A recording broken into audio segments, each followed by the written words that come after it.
முதல்வரை கைக்குள் வைத்துக்கொண்டு அதிகாரிகளிடமும் அமைச்சர்களிடமும் ஏகத்துக்கும் எகிர்கிறாராம் தலைமைச் செயலாளர் சாய்குமார். அவரை தாண்டி முதல்வரை எந்த அதிகாரியாலும் சந்திக்க முடியவில்லை என்ற குமுறல் கோட்டையில் ஓங்கி ஒலிக்கிறது. அரசின் முடிவுகளை சாய்குமாரே எடுப்பதால் தான் இடதுசாரிகள் காக்ரோச் ஜனதா கட்சியினர் நடத்தும் போராட்டங்களில் மாணவர்கள் கலந்து கொள்ளாமல் தடுக்க வேண்டும் என்று கல்லூரி நிர்வாகங்களுக்கு சுற்றறிக்கை அனுப்பப்பட்டிருக்கிறது. இடதுசாரிகளின் எதிர்ப்பால் அது வாபஸ் பெறப்பட்டிருக்கிறது. இந்த சம்பவம் குறித்து முதல்வர் கேட்டபோது சின்ன இஷ்யூ தான் சால்வ் பண்ணியாச்சு என்று கூலாக பதிலளித்தாராம் சாய்குமார். முதல்வரும் கடந்து போய்விட்டார். கூட்டணியிலும் ஆட்சியிலும் குழப்பம் ஏற்படுத்தும் விதமாக முடிவுகளை எடுக்கிறார் சாய்குமார்.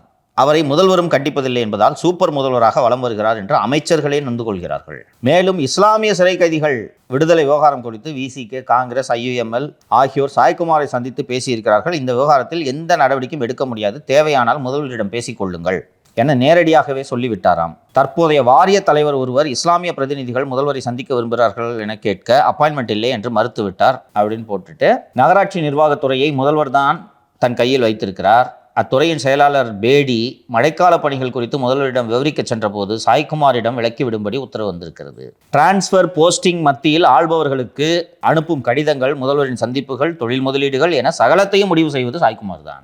ஆட்சி நிர்வாகத்தில் முதல்வருக்கு அனுபவம் இல்லை என்பதால் இப்படி செஞ்சா உங்களுக்கு தப்பா போயிடும் சார் என்று சொல்லி தான் நினைப்பதை முடிவாக எடுக்க வைக்கிறாராம் சாய்குமார். கடந்த ஆட்சியில் இருந்தது போல அதிகாரிகள் ராஜ்யம்தான் இப்போதும் தொடர்கிறது என்று வேதனைப்படுகிறார்கள் கோட்டையில் உள்ள சீனியர் IASகள் அப்படின்னு இன்னைக்கு ஜூனியர்டனில் செய்தி வந்திருக்கு.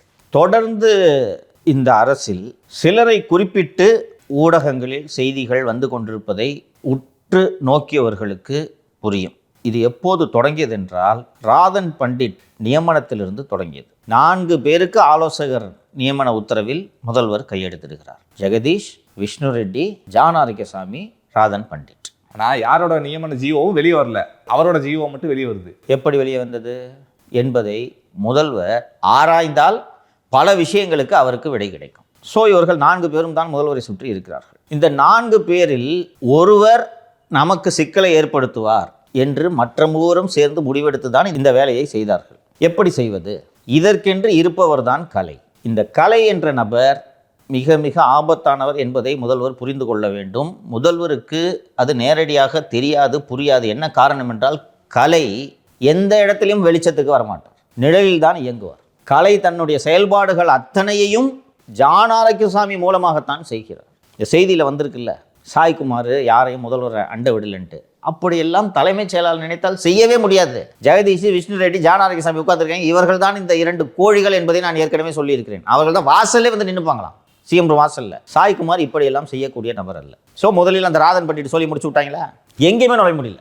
அப்புறம் ராதன் பண்டிட் வந்து விஜயின் ஆஸ்தான ஜோதிடர் அண்ட் அவரே ஏதோ ஒரு நிகழ்ச்சியில் வந்து சொல்லியிருக்காரு, நான் தான் பேர் வச்சு கொடுத்தேன் என்றெல்லாம் பேசியிருக்கிறார். அண்டு அவர் சொன்ன பல விஷயங்கள் நடந்திருக்கின்றன என்பதால் விஜய் அவர்கள் அவரை பக்கத்தில் வைத்து கொள்ள வேண்டும் என்று விரும்பிய போது அவரோட சோழியை மொத்தமாக முடிச்சு விட்டாங்க. அதற்கு பிறகு அவர் மீண்டும் வந்து என்னங்க போட்ட ஆர்டரை இப்படி கேன்சல் பண்ணி விட்டீங்க என்று கேட்டவுடன், நீங்கள் இருங்க, இந்து சமய அறநிலையத்துறையின் ஆலோசகராக உங்களை நியமிக்கிறேன் என்று அதற்கான உத்தரவும் பிறப்பிக்கப்பட்டு விட்டது. உத்தரவு போட்டு கையில் கொடுத்துட்டு ஜாயின் பண்ணாதீங்கன்ட்டாங்க. அதுவும் போன உடனே ஆளை விட, நான் போய் வேறு ஆளை முதல்வராக்குகிறேன் என்று கவிதாவை சென்று அவர் நாடி இருக்கிறார். கவிதா சந்திரசேகராவின் மகள். அவருக்கு இந்தியா முழுவதும் டிமாண்ட் இருக்கிறது. ஸோ விஜய் ஆக்கிட்டார், நம்மளும் CM ஆகும் என்று நினைப்பவர்கள் எல்லாம் அவரை அழைக்கிறார்.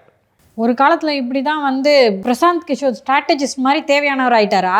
பயங்கர டிமாண்டு இல்லை, ஆனால் அது சொல்கிறது ஒரு நடக்குது இல்லை சார், அது சம்மந்தப்பட்டவர்களுடைய விருப்பம். நான் அதற்குள் செல்ல விரும்பவில்லை. இது ஒரு புறம். சமீபத்தில் தினமலரில் ஒரு செய்தி வந்தது. விஷ்ணு ரெட்டி என்ட்ரிகாவிடம் 52% கமிஷன் பேசியிருக்கிறார் என்று. விஷ்ணு ரெட்டி இப்படி எந்த ஊழலிலும் ஈடுபடாத புனிதர் என்று நான் சொல்லவில்லை, சொல்லப்போவதும் இல்லை. ஆனால் இந்த விஷயத்தில் அது சாத்தியமில்லை. என்ட்ரிகா பொருட்களை வாங்காதீர்கள் என்று உத்தரவிட்டது மத்திய அரசு நிறுவனம். விரைவாக நடவடிக்கை எடுத்ததில் வேண்டுமானால் விஷ்ணு ரெட்டியின் பங்கு இருக்கலாமே ஒழிய அந்த தடையை அவர் உருவாக்கவில்லை, அவரால் உருவாக்க முடியாதே. FSSAI அமைப்பின் தென்மண்டல இயக்குனர் பிறப்பித்த உத்தரவை விஷ்ணு ரெட்டியால் செய்ய முடியுமா? அப்போ அந்த செய்தியை யார் கொடுத்தது? கலை. ஸோ இதுபோல் பிடிக்காதவர்களை பற்றி பத்திரிகையில் இருந்தவர்கள், ஜூனியர்டனோட ஆசிரியராக இருந்தவர். ஃபஸ்ட்டு இந்த கலையின் பின்புலத்தை மக்கள் தெரிந்து கொள்ள வேண்டும். புதுச்சேரியிலே புகைப்பட கலைஞராக இருந்தவர் தான் கலை. அதற்கு பிறகு உயர்ந்து ஜூனியர்டனின் ஆசிரியர் பொறுப்புக்கு வருகிறார். ஜூனியர்டனின் ஆசிரியர் பொறுப்புக்கு வந்தால் அத்தனை அரசியல் தலைவர்களின் அறிமுகமும் கிடைக்கும், தானாக கிடைக்கும். நீங்கள் அந்த பதவிக்கு வந்துட்டிங்கன்னா போதும், அவங்களா கூப்பிடுவாங்க, சார் பார்த்துக்குங்க சார். ஜூனியர்டனிலே பணியாற்றும் பல பத்திரிகையாளர்கள் என்னிடம் சொன்னது, திமுக ஆட்சியிலே முக்கியமான மந்திரிகளை பற்றி ஏதாவது பெரிய நியூஸாக எடுத்து வச்சோன்னா அதை டைல்யூட் பண்ணுவாராம். அரை பக்கத்துக்கு நியூஸ் எழுதி கொடுத்தா அதை ஒரு வரியாக மாற்றுவார். ஜூனியரோட ஸ்டைல் எப்போவுமே எனக்கு தெரிஞ்சு நான் 30 வருஷமாக அரசியலை விட்டு நோக்குகிறேன், சாமரசம் பண்ணிக்க மாட்டாங்க. கொஞ்சம் அப்படி நீக்க போக்கா நடந்து கொள்ள காம்ப்ரமைஸ்ன்றதே கிடையாது. அதுவும் அந்த விகடனோட எம்டி ஸ்ரீனிவாசன் அடி பண்ணுறாரு, என்ன பிரச்சனை தான் நான் பார்த்துக்கிறேன் அடி. முன்னாடி முதலமைச்சராக இருந்த திரு மு க ஸ்டாலின் அவர்கள் மீடியாவோட எல்லா ஓனர்களையும் கூப்பிட்டு பார்த்தாரு, அப்போ கூட போலியே சார் அவர். அத்தனை ஊடக அதிபர்களுக்கும் கொளத்தூர் முன்னாள் எம்எல்ஏ முதல்வராக இருந்தபோது அழைப்பு விடுத்தார். அத்தனை பேரும் சென்று குழைந்து கொண்டு அவரிடம் கை கட்டி நின்றதை நாடே பார்த்தது. அந்த அழைப்பை நிராகரித்தவர் தான் சீனிவாசன். எப்போது வேண்டுமானாலும் முதல்வர் என்னை பார்க்க வரட்டும், நான் இங்கே அவருக்கு தேநீர் கொடுத்து உபசரிக்கிறேன், வர சொல்லுங்கள், இப்படி தான் நடந்து கொண்டார். ஸோ சமரசம் பண்ண மாட்டார். ஆனால் அவரது மூக்குக்கு கீழே உட்கார்ந்து கொண்டு திமுகவினரிடம் பணம் பெற்றுக்கொண்டு வேலை செய்து கொண்டிருந்தவர் தான் கலை. அப்போது தான் கலைக்கு ஜான் ஆரோக்கியசாமியின் அறிமுகம் கிடைக்கிறது. கலை ஒரு ஜூனியரோட எடிட் அடிப்படையில் ஜான் ஆரோக்கியசாமி அவர் அணுகிறார், நான் உங்களுக்கு ஐடியா கொடுக்குறேன், ஸ்ட்ராட்டஜி சொல்கிறேன், இப்படி பண்ணுங்க அப்படி பண்ணுங்க என்று. அதற்கு பிறகு கலையை பதவியை ராஜினாமா செய்ய சொல்லி உத்தரவிட்டது விகடனின் நிர்வாக இயக்குனர் திரு ஸ்ரீனிவாசன், உரிமையாளர். என்னன்னா இவர் திமுகவுக்காக வேலை செஞ்சுட்டு இருக்காரு, இப்போ முழு நேரமாக தாவேக்காக வேலை செஞ்சுருக்காரு, நீ அங்கேயே போய் வேலை செய் தம்பி என்று அனுப்பிவிட்டார். இந்த கலைதான் அருண் லஞ்ச ஒழிப்புத்துறை இயக்குநராக நியமிக்கப்பட்டதற்கு முக்கியமான காரணம். பல்வேறு உமாநாத் உணவு நுகர்பொருள் வழங்குத்துறைக்கு நியமிக்கப்பட்டதற்கு கலை முக்கியமான காரணம். இது போல பல நியமனங்களுக்கு கலை காரணமாக இருந்திருக்கிறார். ஏன் கலை காரணம் என்றால், ஜானுக்கு யார் எந்த அதிகாரி என்பது எந்த விவரமும் தெரியாது. அவர் தமிழ்நாட்டின் நிர்வாகத்தை பார்த்தவர் இல்லை, அவர் பிராண்ட் பில்டர். மாற்றம் முன்னேற்றம் மேங்கோ மணியிலிருந்து ஆரம்பித்து அவர் பிராண்ட் பில்ட் பண்ணி கொண்டிருக்கிறார். அவருக்கு யார் எந்த அதிகாரின்றதெல்லாம் எதுவுமே தெரியாது ஜானுக்கு. அவருக்கு மூளையாக இருந்து செயல்படுபவர் தான் கலை. இன்னைக்கு ஏன் இவ்வளவு விரிவாக பேச வேண்டிய தேவை ஏற்பட்டிருக்கிறது என்றால், இந்த அரசை சரியாக வழிநடத்தும் ஒரு நபரை அந்த இடத்திலிருந்து அகற்ற வேண்டும் என்று கலை கங்கணம் கட்டி கொண்டு வேலை செய்யும் போது இதற்கு மேல் இவரை அம்பலப்படுத்தாமல் இருக்க முடியாது. முதல்வர் அவர்கள் ஊழலற்ற ஆட்சியை தர வேண்டும், கடந்த காலங்களில் நடந்த ஊழலையும் விசாரிக்க வேண்டும் என்று தீவிரமாக நடவடிக்கை எடுக்க அத்தனை உத்தரவுகளையும் பிறப்பித்துக் கொண்டிருக்கிறார். அதன் விளைவாக செந்தில் பாலாஜியின் இடதும் வலதுமாக நிழலாக இருந்த காசி என்ற மின்சார வாரியத்தின் முன்னாள் நிதி அதிகாரி லஞ்ச ஒழிப்புத்துறையின் நடவடிக்கைக்கு பயந்து இப்போது தலைமறைவாகி இருக்கிறார். அந்த காசியோடு நெருக்கமான தொடர்பில் கலை இருக்கிறார். நிர்மல்குமார் பெயரை சொல்லி வசூல் செய்து கொண்டிருக்கிறார். இது நிர்மல்குமாருக்கு தெரியுமா இல்லையா என்பது தெரியவில்லை எனக்கு. தெரியாமல் இருந்தால் அவர் அமைச்சராக இருப்பதற்கு லாயக்கில்லை, தெரிந்து நடந்தால் அவர் அமைச்சரவையில் இருக்கக்கூடாது. அவர் பேரை சொல்லி தான் வசூல் பண்ணிட்டு இருக்கார் கலை. காசி கூட உங்களுக்கு என்ன பேச்சு? இப்படிப்பட்ட நபர் செக்ரட்டரியேட்டுக்கெலாம் வரவே மாட்டார். சிஎம் நாலேஜுக்கே இது தெரியாது. ஆனால் பின்னால் இருந்து கொண்டு அனைத்தையும் இயக்குவது கலை. கலையின் இந்த செயல்பாடுகளுக்கு தடையாக இருப்பவர் சாய்குமார். இந்த சாய்குமாரை பற்றி எனக்கு கிட்டத்தட்ட 1 மாதத்துக்கு முன்பு ஒரு மூத்த அதிகாரி என்னை அழைத்தார். சங்கர், தமிழ்நாட்டில் தெலுங்கு லாபி அதிகமாயிடுச்சு. அப்படியா சார், எப்படி சொல்கிறீங்க? இல்லை, அவர் சாய்குமார் தெலுங்கு, இவர் தெலுங்கு, அவர் தெலுங்கு, ஸோ தெலுங்கு லாபி இங்கே டாமினேட் பண்ணுது என்று சொன்னார். சரி சார், இப்போ அதனால் என்னன்னு கேட்டேன். இல்லை, நம்ம என்னதான் இருந்தாலும் தமிழ்நாட்டில் போயிட்டு தெலுங்கு லாபி. கடந்த 5 வருட காலமாக தமிழாய்ந்த அதிகாரிகள் தானே இங்கே ஆண்டு கொண்டிருந்தார்கள். உதயச்சந்திரன் தமிழர், செந்தில்வேலன் தமிழர், அருட்தந்தை தமிழர், ஐஸ்கிரீம் தமிழர், தீப்பொறி தினேஷ் தமிழர், முருகானந்தம் தமிழர். என்ன லட்சணத்தில் அவனுக்கு கிழிச்சானுங்கிறது தெரியாது. இப்போ இவங்க தெலுங்கு அதிகாரிகளே இருக்கட்டுமே, என்ன கேடு செய்து விட்டார்கள் தமிழகத்துக்கு, இந்த நிர்வாகத்துக்கு என்ன தீங்கை விளைவித்து விட்டார்கள் என்று சொல்லுங்கள் என்று கேட்டேன். அவரிடம் பதில் இல்லை. இருக்கட்டும் சார், இந்திகாரம் கூட இருக்கட்டும் சார், ஸ்டேட்டுக்கு நல்லது பண்ணுறாங்களான்னு பார்க்கணும். சாய்குமார் மீது கலைகளுக்கும் ஆரோக்கியசாமிகளுக்கும் இருக்கக்கூடிய பிரச்சனை, முதல்வரோடு சாய்குமார் நெருக்கமாக இருக்கிறார். தமிழக முதல்வர் விஜயின் நம்பிக்கைக்கு பாத்திரமான அதிகாரியாக சாய்குமார் இருக்கிறார். ஜான் ஆரோக்கியாமி சொன்னதையெல்லாம் கண்ணை மூடிக்கொண்டு கேட்டு செயல்படுத்திய பிறகு அதில் பல தவறுகள் இருக்கிறது, பிழைகள் இருக்கிறது என்பதை விஜய் அவர்கள் உணர்ந்து கொண்ட பிறகு சாய்குமாரின் மீது அவரது நம்பிக்கை அதிகரித்தது. ஸோ இந்த மாதிரிங்க இந்த அருணை போட்டது தப்புன்னு எல்லாரும் விமர்சனம் பண்ணுறாங்க என்று கேட்கும்போது தப்பு தான் சார். சரி, அவர் மாற்றலாம், மாற்றுங்க சார் என்று சொல்லும்போது, இல்லை மாற்றக்கூடாது என்று குறுக்கே புகுந்தது ஜான். அப்போது இல்லைங்க அந்த மாதிரி சொல்கிறாங்கன்னா, இல்லை சார் மாற்றணும், உமானத்தை மாற்றுங்க என்று சொல்லுகிறார். இந்த அரசில் நிர்வாகம் தெரிந்தவர்கள் என்று ஒருவரை கூட நீங்கள் சொல்ல முடியாது. ஜெகதீஷ் விஜய் கால் ஷீட்டு பார்த்துட்டு இருந்தவர், அவருக்கு அட்மினிஸ்ட்ரேஷன் என்னன்னு தெரியாது. விஷ்ணு ரெட்டி விஜயின் பால்யகால சிநேகிதன், அவருக்கும் நிர்வாகம் தெரியாது. ஜான் ஆரோக்கியசாமி ஒரு அட்வர்டைசிங் பர்சன், பொலிட்டிக்கல் ஸ்ட்ராட்டஜிஸ்ட், அவருக்கு அட்மினிஸ்ட்ரேஷன்னா என்னென்னு தெரியாது. அப்போ விஜய்க்கு யார் தான் சொல்லிக் கொடுக்குறது?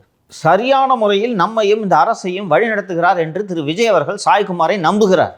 அதுதான் கலைச்செல்வன் போன்ற நபர்களுக்கு மிகப்பெரிய இடைஞ்சலாக இருக்கிறது. அவர்கள் சாய்குமாரை மட்டும் குறிவைக்கவில்லை, விஜயின் பாதுகாப்பு அதிகாரியாக இருக்கும் டிஐஜி திரு தர்மராஜனையும் குறிவைக்கிறார்கள். அவரை பற்றி ஜூனியர் தான் வரல, மற்ற இடங்கள்ல வருது. சமூக வலைத்தளங்களை விட்டு எழுத விடுவாங்க. சரி சார், விஷ்ணு ரெட்டி அவர்களையும் குறி வைக்க வேண்டிய தேவை என்ன சார்? ஜான் ஆரோக்கியசாமிக்கு இடைஞ்சலாக இருக்கிறார் அல்லவா? முக்கியமான சில முடிவுகளை விஷ்ணு ரெட்டியோடு கலந்தாலோசித்து செய்கிறார் அல்லவா? விஷ்ணு ரெட்டி குவாரி ஓனர்ஸ் கிட்ட எல்லாம் கோடி கணக்கில் வசூல் பண்ணுறாருன்னு நக்கீரனில் கவர் ஸ்டோரியை போட்டு விட்டா வந்தது. கடந்த வாரம் கவர் ஸ்டோரி 25 கோடி எத்தனையோ கோடி விழுங்கிய விஷ்ணு ரெட்டி. இதுவும் கலையோட இல்லை, மீடியா கையில் இருக்குது. கலைக்கு ஜூனியோட எடிட்டர் தானே. He knows Gunasekaran, he knows Dinakaran Suresh, he knows Karthigai Selvan.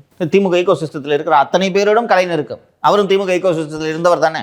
So அடி முதல்வரின் பாதுகாப்பு அதிகாரியாக இருக்கக்கூடிய தர்மராஜனை குறிவைப்பதன் நோக்கம் என்னவென்றால், முதல்வரோடவே இருக்காரு, பேசுவார், எவனும் பேசவே கூடாது. தினமும் 45 நிமிடங்கள் சாய்குமாரோடு முதல்வர் உரையாடுகிறார். என்ன பேசுவாங்களோ உள்ள, நம்மள சேர்க்க மாட்டாங்க. இதால ஏதாவது சொல்லிட்டாருன்னா அப்போ என்ன பண்ணுறது? சிபிஎம் தூண்டி விட்டு போராட்டம் நடத்த சொல்லு. சாய்குமார் தவறே செய்யாதவர் என்று நான் சொல்லவில்லை, ஆனால் தலைமைச் செயலாளராகவே இருக்க தகுதி இல்லாதவர் என்று மார்க்சிஸ்ட் கம்யூனிஸ்ட் கட்சி சொல்ல வேண்டிய தேவை எங்கிருந்து வந்தது? இப்போ கம்யூனிஸ்டுகள் மார்க்சிஸ்டுகள் எவ்வளோ பேர் இருக்காங்க செக் பண்ணுங்க அப்படின்னு சொன்னதுக்கு காரணம் சாய்குமார் தான் அப்படின்ற மாதிரி நரேட்டிவ் செட் பண்ணி கம்யூனிஸ்டுகளை போராட வைக்கிறாங்க. நம்ம முன்னாடியே நம்மளே இந்த சோலே சொல்லியிருந்தோம் சார், இது மத்திய அரசு உத்தரவின் பேரில் இது செயல்படுத்தப்படுது அப்படின்னு. இல்லை, யூஸ்வலாக இந்த சர்க்குலர்லாம் வரும். தப்புன்னே வச்சுக்கலாம் மாலதி, ஒரு ஆர்குமெண்ட்டுக்காக தப்புன்னே வச்சுக்கலாம். இது என்ன வார்த்தை? தலைமைச் செயலாளராக இருக்க தகுதியே இல்லாதவர் சாய்குமார்ன்ட்டு நீங்கள் ஒரு சண்முகம் சொல்ல வேண்டிய தேவை என்ன? கடந்த ஆட்சியில் அதிகாரிகள்லாம் ஒழுங்காக இருந்தாங்களா? ஒரு அதிகாரிக்கு எதிராக நீங்கள் வாயை திறந்திருக்கிறீர்களா? ஒரு அதிகாரி பேரை சொல்லியிருப்பாங்களா? சொல்லியிருக்கீங்களா? அவ்வளோ யோகியமாக இருந்தாங்க அதிகாரிங்க. சைல் ஓட்டுனே சுத்தினார் ஒரு டிஜிபி, வாயை திறந்தீங்களா? இல்லாத அயோக்கியத்தனங்களை எல்லாம் பண்ணார் ஒரு கமிஷனர், பேசுனீங்களா? நீங்க தலைமைச் செயலாளர் மேல விழுந்து பாயிறீங்க. ஏனென்றால் அவர் முதல்வரை சரியாக வழி நடத்துகிறார். இன்னொன்று, நேற்று இந்த டீலிமிட்டேஷன்ல கவர்மெண்ட் எடுத்த ஸ்டாண்டுக்கு கூட சாய்குமார் காரணமா இருக்கலாம். I don't know. இன்னைக்கு எல்லாரும் அவர் தான் பிளேம் பண்றாங்க, அவர் பிஜேபி ஏஜென்ட். அதுதான் நான் எக்ஸ்பிளைன் பண்ணேன்.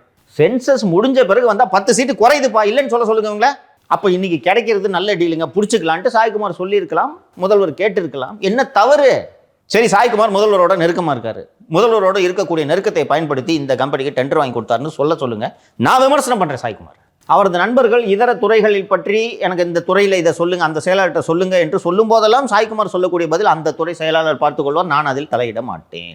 முதல்வர் அவர்கிட்ட ஏதாவது கேட்டால் பதில் சொல்றது, சார் இப்படி பண்ணுங்க சரியா இருக்கும், அப்படி பண்ணுங்க சரியா இருக்கும். மத்திய அரசை பகைத்து கொள்ள வேண்டாம். பகைத்து கொள்ள வேண்டாம்னா வெட்டியாக சண்டை போடலாம். ஸ்டேட் ரைட்ஸ் சமயத்தில் நம்ம பேசலாம். தேவையில்லாமல் சும்மா நான் உன்னை ஒன்றியன் சொல்லுவேன் நொன்றியன் சொல்லுவேன்லாம் சொல்லிட்டு இருக்காதீங்க சார். அவங்க தான் சார் ஃபண்டு கொடுக்கணும், ஃபண்டை வாங்கி ஸ்டேட்டை இம்ப்ரூவ் பண்ணலாம் சார்னு சொல்கிறார். என்ன தவறு? இதே போல் முதல்வரின் பாதுகாப்பு அதிகாரி மீது இவங்களுக்கு என்ன கோபம் என்றால், கூட இருக்காரு, வண்டியில் ட்ராவல் பண்ணுறாரு, என்ன பேசுவார்? ஜான் ஆரோக்கியசாமிகிட்ட ஒரு டீட்டெயில் விஜய் கேட்டார்னா கொஞ்சம் இருங்கன்ட்டு ரூமுக்கு போய் கலைக்கு போன போடுறது. பஸ் சொல்லு பஸ் இப்படி கேட்குறாரு. இந்த மாதிரியானே. ஸோ மின்சார வாரியத்தில் வசூலை தொடங்கிவிட்டார். ஏற்கனவே வழக்கறிஞர் நியமனங்களிலும் நிர்மல்குமார் பெயரை சொல்லி கலை வசூலில் ஈடுபட்டிருக்கிறார். இது போல இவர்களின் அதிகாரம் குறைகிறது சாய்குமாரால். இவங்க சொல்றத இது கரெக்டானு சாய்குமார்ட்ட செக் பண்றாரு சிஎம். இவங்க சொல்றாங்க, அண்ணே இந்த மாலதின்றவங்களை தூக்கி இங்கே போஸ்டிங் போடலாம் அப்படின்னு சொல்லிட்டு இவங்க உள்ள துட்டக்கிட்ட வாங்கிக்கிட்டு சொருகிறது. அப்படியா, சரி அப்படின்ட்டு சிஎம், சார் இப்படி சொல்கிறாங்க, நீங்கள் கொஞ்சம் பார்த்து சொல்லுங்க. இல்லை சார் இது சரியாக வருது சார் இது என்று அவர் சொன்ன உடனே இவங்களுக்கு காண்டாகுது. நமக்கு மேலே ஒரு பவர் சென்டரா? கொஞ்சம் இரு, ஜூனியரில் எழுத வைக்கிறேன். ஸோ இப்போ எழுத வச்சு என்ன பண்ணுவாங்க? இதை காட்டி பாருங்க வந்திருக்கு. இதை இப்போ உளவுத்துறை இதுக்கு ரிப்போர்ட் போடணும்ல, முதல்வரே பார்க்கலாம், உளவுத்துறை அறிக்கையில் சொல்லலாம். ஸோ இவ்வளோ பேர் எழுதுறாங்களே, இன்னைக்கு ஜூனியரில் வந்திருக்கு, நேற்று நக்கீரனில் வந்துச்சு, முந்தா நாள் தினமலரில் வந்துச்சு. சரி மாற்றி விட்டுருவோம். மாற்றி விட்டோன்னா திருப்பி இந்த கோழிங்க போய் உட்காந்துக்குவாங்க. நிம்மதியாக இருக்கலாமா? காசை வாங்கி அடியில் போட்டு உட்காந்து அடகாத்துக்கு அப்படியே உட்காருது. நிர்மல்குமார் அண்ட் கலைச்செல்வனோட ஐபிடிஆர் எடுங்க. தினந்தோறும் எத்தனை முறை பேசிக் கொள்கிறார்கள் என்பது தெரியும். என்ன பேச்சு? நீங்கள் அமைச்சர், அவர் தனிநபர். ஜான் ஆரோக்கியசாமிகிட்ட பேசுங்க, ஹீஸ் அன் அட்வைசர். நான் எதுவுமே கேட்க மாட்டேன். கலை கூட என்ன பேச்சு? அரசு ரகசியங்களை தனிநபர்கிட்ட சொல்கிறீங்களா? அப்படித்தான் வருகிறது. நன்றாக உற்று நோக்கினீர்கள் என்றால், தலைமைச் செயலாளர் வெளியிட்ட சர்க்குலர் எப்படி ஊடகங்களுக்கு போனது? அவர் அட்டாக் பண்ண பிடிச்சிக்கிட்டாங்களா சிபிஎம்? தெரியுதா? சுற்றி வளைக்கப்படுகிறார் தலைமைச் செயலாளர். புரிகிறதா? இப்போ நீங்கள் கேட்டிங்கல்ல, இதில் எழுதுறதுனால என்ன சார்னு, ஏற்கனவே அது ஆட்சிக்கு ஆதரவு தரக்கூடிய சிபிஎம் அவருக்கு எதிராக போராட்டம் நடத்துகிறது. ஏன்னா இப்படி ஒரு நெருக்கமான நபரால் மட்டும்தான் சார் ஒரு அரசு டாக்குமெண்ட், முக்கியமான டாக்குமெண்ட் வெளியே விட முடியும். உனக்கு எனக்கு எப்படி கிடைக்கும் டாக்குமெண்ட்டு? ஜானுக்கு கிடைக்குமா? ஜான் மூலமாக கலை கிடைக்குமா? கலை மூலமாக ஊடகங்களுக்கு செல்லுமா? இதை உளவுத்துறையை அழைத்து நேரடியாக முதல்வர் இது என்னன்னு விசாரித்து சொல்லுங்கன்னு சொல்லணும். உளவுத்துறையே போய் ஜானுக்கிட்ட ரிப்போர்ட் பண்ண சொன்னீங்கன்னா எப்படி சொல்வார்? ராமானுஜம் அவர்களை ஜெயலலிதா அழைத்து இந்த மன்னார்குடி கும்பல் என்னதான் பண்ணுதுன்னு விசாரிங்க என்று கேட்டதனால் அக்டோபர் 2011 அவர் அளித்த அறிக்கையின்படி அவர்கள் விரட்டப்பட்டார்கள். மன்னார்குடி கும்பல் கிட்டேயே போய் ராமானுஜத்தை ரிப்போர்ட் பண்ண வச்சா இல்லை சார், கலை அவர்கள் வந்துட்டு திமுகவோட நெருக்கமாக இருக்காரு. அது நீங்கள் சொன்ன மாதிரி இந்த மின்சாரத்துறையில் ஊழல் நடந்ததில் அந்த காசி அவர்கள் கூடயும் பேசிட்டு இருக்காரு. அப்படி இருக்கப்ப லஞ்ச ஒழிப்புத்துறை வந்து எந்த நடவடிக்கையும் எடுக்காதப்ப இது ரெண்டு இணைச்சு பார்க்குறப்ப ஒருவேளை இவர் கூட காரணமாக இருக்கலாமோ அப்படின்னு தோணுது. நிச்சயமாக நீங்கள் சொல்லும் இந்த கூற்றை புறந்தள்ள முடியாது.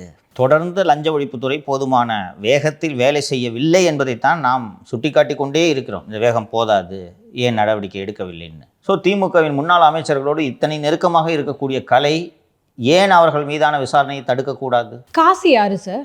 காசி வந்து தமிழ்நாடு மின்சார வாரியத்தில் சீஃப் ஃபினான்ஷியல் ஆஃபீஸராக இருந்தவர். மின்சார வாரியத்தில் இருக்கக்கூடிய அத்தனை டெண்டர்களையும் அவர் ஒருவர் தான் கையாள்வார். அவரது அலுவலகம் NPKRR மாளிகையாக இருந்தாலும் எப்போதும் செந்தில் பாலாஜியின் வீட்டிலிருந்து தான் அவர் பணியாற்றுவார். அறப்போர் இயக்கம் காசிக்கு செந்தில் பாலாஜியின் வீட்டில் காலை முதல் மாலை வரை என்ன வேலை என்று வீடியோ எடுத்து அவரது வாகனம் அங்கே இருப்பதை, அவர் அங்கே உள்ளே செல்வதை வீடியோ எடுத்து பதிவிட்டது. இதன் காரணமாக இந்த காசியோடு அவர் தொடர்பில் இருக்கிறார் என்றால் காசி கூட என்ன பேச்சு உங்களுக்கு?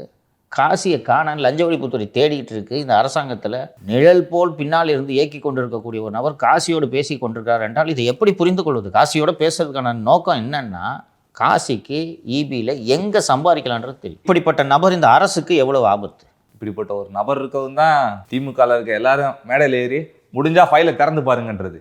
ஃபைலை திறந்து பாருங்கன்றது, அறநிலைத்துறையில் என்ன அறிவிப்பு வெளியிட போகிறாங்கன்றத முன்னாள் அறநிலைத்துறை அமைச்சருக்கு முன்பாக சட்டப்பேரவையில் பேசுகிறார். நாளைக்கு நீங்கள் 106 அறிவிப்பு வெளியிட போகிறீங்கன்ட்டு. திமுக கூட நெருக்கமாக இருந்த IAS அதிகாரி தூக்கி அதுக்கு செயலராக போட்டு வச்சுருக்கீங்க. திமுகவோடு சேர்ந்து வேலை செஞ்சுக்கிட்டு இருந்த ஒரு பத்திரிகையாளரை பக்கத்தில் வச்சுக்கிட்டு இருக்கீங்க. உங்கள் ஆலோசகரும் அவரும் நெருக்கம், உங்கள் அமைச்சரும் அவரும் நெருக்கம்.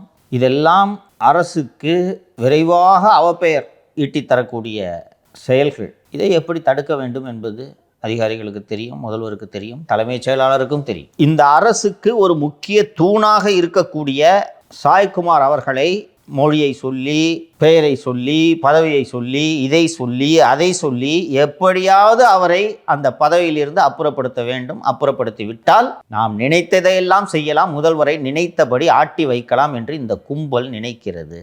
இந்த கும்பலின் சூத்திரதாரியாக, மூளையாக இருந்து செயல்படுபவர் கலை. தொடக்கத்திலேயே முதல்வர் அருணின் நியமனத்தின் மூலமாக செய்த தவறுக்கு காரணமானவர் இந்த கலை என்பதை ஏற்கனவே நாம் நமது நிகழ்ச்சிகளில் பலமுறை பதிவு செய்திருக்கிறோம். இப்போது இப்படி வரக்கூடிய செய்திகளின் பின்னணியில் இவர்தான் இருக்கிறார். முதல்வர் இதை புரிந்து கொண்டு தேவையான நடவடிக்கைகளை எடுப்பார் என்று நான் நம்புகிறேன். முதல்வர் நல்லா யோசிச்சு பார்த்தாருன்னா இது வரைக்கும் ஒரே ஒரு முறை கூட சாய்குமார் முதல்வரை மிஸ்கைட் பண்ணதே கிடையாது. கரெக்டாக கைட் பண்ணி எடுத்துகிட்டு போயிட்டு. ஆனால் தப்பு பண்ண வச்சது இவங்க தான். அவர்கள் கட்சி தொண்டர்களே அருண் நியமனத்திற்கு எப்படி ஆவேசமாக பாய்ந்தார். ஸோ இதை சீர்தூக்கி பார்த்து முதல்வர் என்ன நடவடிக்கை எடுக்க வேண்டும் என்பதை எடுப்பார் என்று நான் நம்புகிறேன்.